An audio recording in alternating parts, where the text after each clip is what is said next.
to be honest with you, this was not the result I was expecting. Oh, big crash. Hello and welcome. So in today's video we're going to be looking at possibly the most legendary race in Gran Turismo. There's a trophy in Gran Turismo 7 that you receive for collecting 3 legendary cars. Now in this video we're going to be putting those 3 cars head to head. Now the trophy is super rare. Only 1.1% of players have actually unlocked it. Now what the trophy actually entails is you need to own 3 cars that were once destined to win the 24 hours of Le Mans. Now what are those cars exactly? They are the Ford Mark IV race car, the Jaguar XJ13 and the Ferrari 330 P4. We are gonna have them run around Le Mans, do a 3-lap race. Each car is gonna have a chance to start in first position, and then I'm gonna take them around the circuit myself and just see how the car actually handles and see which can set the fastest lap time. So if you do go on to enjoy this video, don't forget to leave a like, subscribe, and let's jump straight into it. So in the first race, the starting order is Jaguar, Ferrari, Ford. I am in the chase car to try and get a better angle and up close view of the race as it unfolds. So straight away the Ferrari is already in first place. Now if we look at the PP ratings, the Ferrari actually has the highest PP at 730 performance points, and then it followed by the Jaguar and then the Ford. So as it sets out according to performance points, this is the standings and where this race should actually end. Now when we came to the first chicane on the straightaway, we see that the Ford is barreling towards the Jaguar and its brakes actually lock up. There is a collision because the Ford is actually pushing to try and overtake the Jaguar. However, it failed. It was really such a bad move. He tried to brake late and just ended up square into the back of the Jaguar. And the Ferrari is just currently extending its lead. It's already sitting at a 2.7 second lead. Now something that we need to take note of is the Ford loses traction quite often throughout all of the races. If it comes to a slow corner and the minute the Ford tries to accelerate out of it, the Ford is gone. It is sliding out and it's just losing ground on its competition. Now if we actually skip forward to the end of this race, we see that the Ford is still trying to overtake the Jaguar. It is putting pressure on the Jaguar until the last corner. You can see it's still sliding out, and that is the problem with the Ford. The Ford just loses traction and is unable to keep up with the Jaguar around tight, slow corners. Now, there are the results. It's a Ferrari, Jaguar, Ford for race 1. Now, the starting grid for the second race saw Ford start in first position, followed by Jaguar and then Ferrari. And before we even reach the first turn, the grid has already changed. It is now back to Ferrari, Jaguar, Ford. Now you see the common thing that is currently happening, where the Ferrari is basically overpowered compared to other vehicles. Behind the hands of an AI, there is no match between any of these vehicles. The Ferrari is going to win regardless of the circumstances. You can put in even 4th position, the Ferrari will overtake all the AI and just go on to win the race. So the true battle is between the Ford and the Jaguar. Now in this race, do we actually see a difference? Yes, we do, because for the first time so far, the Ford was actually able to make an overtake on the Jaguar. Yes, he did have to ram the Jaguar off the track like just a normal person in an online lobby. Just had to ram him off out the way, and he made the overtake and he made it stick. However, that was until this happened. yeah, the Ford ran a little bit wide and the Jaguar saw its opportunity and went up on the inside.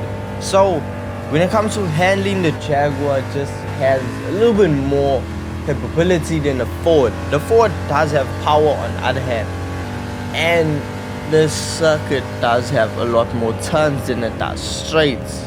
So we see, is the Ford gonna make for another move? No, it doesn't actually, and it actually loses grip and loses time on the Jaguar. The Ferrari, it's gone. The Ferrari won this race. It's done. The Ferrari, it wins. Okay. The results were Ferrari, Jaguar, Ford. You see the pattern that's currently occurring. So, race 3, the lineup was Ferrari, Ford, Jaguar. And when I tell you, it was gone. The race was over before it even started. The Ferrari was gone. First place was already secured. Now, the battle was just between the Jaguar and the Ford. Before we even go into the first turn, the Jaguar has overtaken the Ford once again. Slow speeds is not the Ford's friend. So I'm genuinely curious on seeing what times we get when I actually take the wheel of all of these vehicles. We see the Ford doing its own thing, almost running off track on its own accord. No one near it. It just said, yeah, no, I'm not going to turn for this one. Now, let's see, how does this race actually turn out? So we find ourselves once again watching a Ford slam into the back of the Jaguar. Now this worked in the last race. However, this time around, it did not. The AI was prepared and the Jaguar stood its ground and fought for its position. So I'll give it to them. This time around, the racing was very intense. As you can see, side by side racing. But the Ford, it just doesn't have enough for the Jaguar. The Jaguar just slowly edges it out, and especially when we come around the tight, slow corners, then the Ford really does battle. It needs to take these corners very conservatively, otherwise the rear end is getting thrown out and it just loses ground on the Jaguar. As you see there was a small slippage and the gap just grew.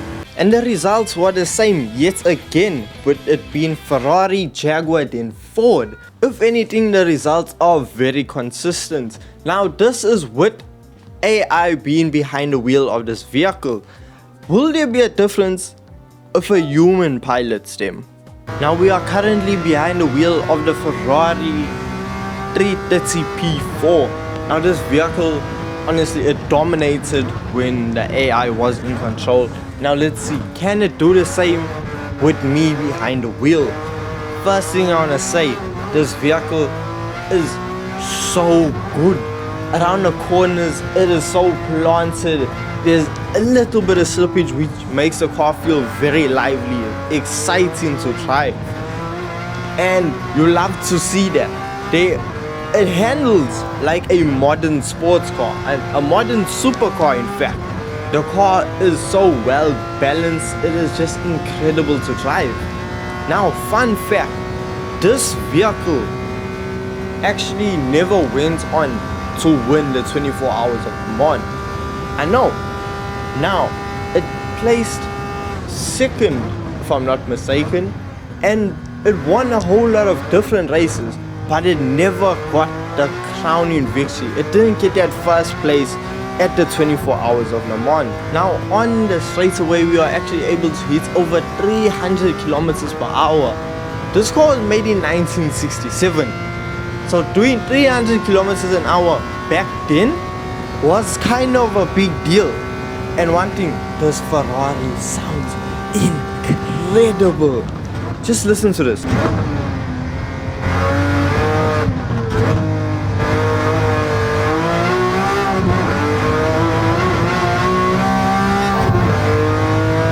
Honestly, just orgasmic noises, to be honest with you. The car is actually able to set a sub 4-minute run around the circuit. It set a 3-minute 57 second .9. Almost 358, but it's still 357. Now, if we jump on over to the Jaguar. Now, once you start driving the Jaguar, which is the most expensive of the three, you begin to see and not understand why it is most expensive. Because it's not the fastest. Okay, I'll give it to it. It's not the slowest, but it's just average. Honestly, it just feels like a normal sports car. It doesn't feel like anything. Wow, this is worth the money. This is worth the heritage. And by the way, before this being 12 million credits, it hasn't won. It never won Le Mans. It didn't win. So why it's the most expensive, I don't know. You would think the Ferrari is the most expensive because Ferraris are just insanely priced, especially old race versions of the vehicles. They are madly priced. Now, handling of this vehicle, honestly, it is fun to drive, but performance overall, it's very average. If you've driven any modern day supercar, it handles slightly worse than that. Now, top speed, performance wise, coming down the straightaway, look, it's not the Ferrari. It does over 300, but it takes a slightly bit longer to get there. Now, it does sound good. Just take a listen.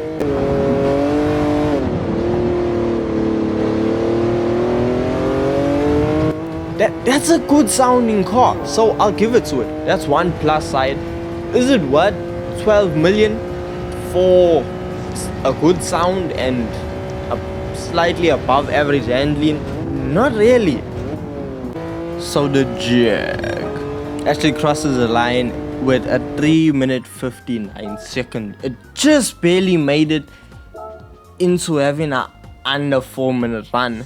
Now, the Jaguar, as you saw from when the AI drove it, its main competition was a Ford, and that's exactly what we're gonna look at. Now it is time for the underdog, the car that is least expected to win out of the three, and somehow is the only one that won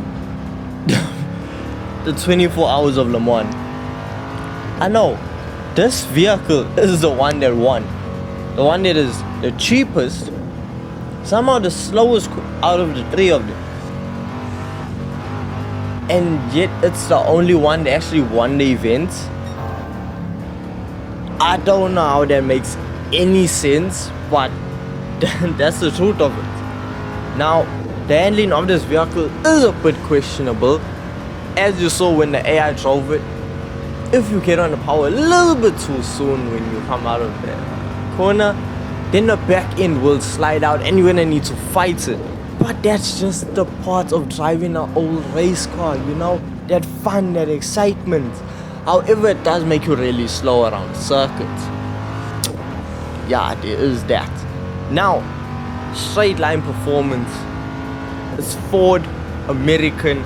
Now, when it actually won Le Mans, it's the first and only time to this date that it's been an all-American team. I'm gonna say it's just been an American car, American driver, American race team. Everything was America. It was the first and only time it's happened so far in the history of the 24 hours of Le Mans. So this car has the most historic link to the 24 hours of Le Mans, and yet it's the slowest around the circuits. It's just the slowest compared to the three of them, but it has legacy at the circuit. Now, quick correction, the Ferrari did win. Well, it didn't win. It won its class. It came second though, but it won its class. So that's just something I thought I'd put out there. And across the line we set a 3-minute 59.8 second run. Basically a 4-minute run around the circuit. So, with that being said, the AI was correct. The standings for this vehicle is Ferrari, Jaguar, Ford. So, should you pick up these vehicles? Yes, they're gonna unlock you a trophy. It's gonna take a lot of time, especially if you are a new player, to unlock these vehicles. Plus, so they are cycled in, so they are not just available to be purchased. You have to wait for them to come into a legendary dealership, drop your 12 million, your 5 million, and your 7 million for these vehicles, and just enjoy them. Generally, don't just purchase them and not drive them. Use these vehicles. They are really fun. They are quite quick for their age, so I'll give it to them. Honestly, amazing cars, amazing history, and just an amazing race. Hope you guys did enjoy this, and I'll see you in the next one. Peace.